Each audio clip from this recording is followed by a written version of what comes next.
Lauren, and if you didn't know, I have a shop on Etsy called Fairweather Friends where I sell handmade plush toys. A lot of people ask me why I chose to make this out of anything in the world that I could make. Why am I making plushies, and why did I decide to sell them on Etsy? When I was a kid, I definitely preferred stuffed animals to any other kind of toy. I think there was a point where I had so many stuffed animals that my parents just kind of started hiding them in a closet, and at one point I discovered them and just was filled with so much joy at the rediscovery of all of my stuffed animals that I just jumped into the pile, and it was the best day ever. I have so many wonderful memories just involving stuffed animals when I was a kid, and so even as I've gotten into my adulthood, whenever I see one, I'm kind of won over and very happy, and I want to buy it. Yes, they don't really have a function. Yes, I don't really play with them anymore, but there's just something about how cute they are, how nice and soft they feel, the sense of nostalgia and the emotion that I experience when I see one that I particularly like. And that always sort of stuck with me. So when I was in college and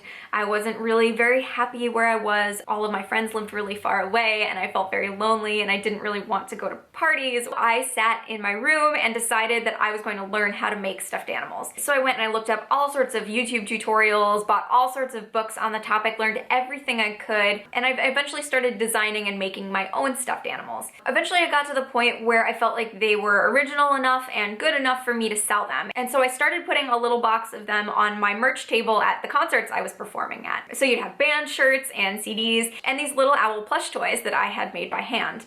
And I made maybe 10 of them. They were all gone within the first hour of the show. People were asking me for more, and so there I was behind my merch table stitching up more of them on the spot, and people were getting in line and waiting for them. People were asking to get on a waiting list, and I was already overwhelmed. And that was when I decided that I would start an Etsy shop and to make a whole line of plushies and develop an inventory. My Etsy shop has been open since 2010, and since then my plushies have kind of gone through all sorts of iterations. I've refined my design style and gotten to the point where when you look at one of my plushies, whether it's a new one or an old one, you know that it fits with the line, you know it was designed by me, and I'm really proud of that style I've developed over time. And that's just come from making hundreds and hundreds of these over and over again. Whenever there's one plushie in the line that I feel like doesn't look quite as good as the rest of them, I know it's time for that one to either retire or for me to redo the pattern, make it a little bit better. And so all of these plushies have been evolving and changing over time to the point where I'm actually really happy with all of them. I also really like the process of making something out of fabric. First of all, I really love sewing.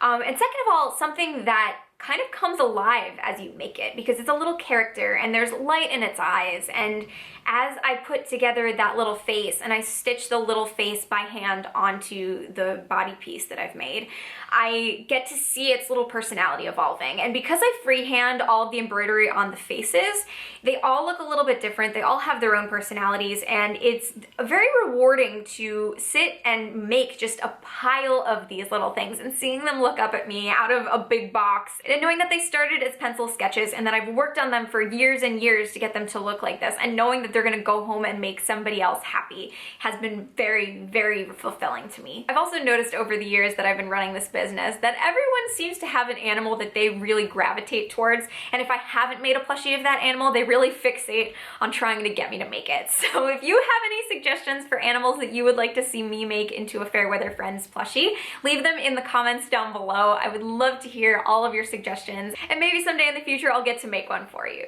A lot of people assume that my plushies are just for kids or babies, and a lot of my customers buy them for kids they know. And they don't have any small parts, so they work really well for those people. But whenever anyone asks me who I'm really making them for, it's honestly for people like me who have that nostalgia, that excitement, and that emotional connection when they see something like that or they pick it up in their hands. I really love selling my plushies in person at craft fairs or at my concerts, because I know that if somebody is looking at one and they're really, really interested in what this thing is and they pick it up, as soon as they get it in their hands and they actually touch it, it's very hard for them to put that plushie back down on the table. At that point, it has just won them over, and I love watching that happen because that person leaves with a smile on their face. That little bundle of fabric and fluff has made their day, and I know that Even though they may be an adult, even though they're probably in college or they have kids of their own, that plushie is gonna go on their desk or on their shelf, and when they need to be comforted, when they are having a bad day or they're a little bit lonely, they're gonna see that and it's gonna make them smile, and that really warms my heart. That just is the best. But there is nothing quite like seeing a child react to my plush toys. I was selling at a craft fair a few years ago, and a tiny little girl ran up,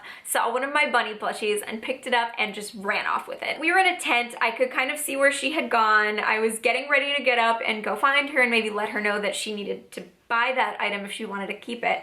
But before I could do anything, her mom ran up, paid for it, and then ran past to go get her, which I thought was really sweet, and I was very happy that she didn't make me go chase after that kid. The best part of the story is about 2 hours later, that little girl ran up, took another bunny, and ran off again. And I was expecting the mom to bring her back, make her give back the bunny, but the mom came back and bought the second one. I guess the first bunny needed a friend. Just the experience of seeing where my plushies end up has been really fun for me over the years, and I really love that I've chosen to make something that inspires that kind of a reaction out of someone. If you would like to take home a Fairweather Friends plushie of your own, visit fairweatherfriends.etsy.com. If you enjoyed this video, give me a thumbs up, and if you haven't already, click subscribe to join my weird and wonderful little online family. Thank you so much for watching, and I'll see you soon.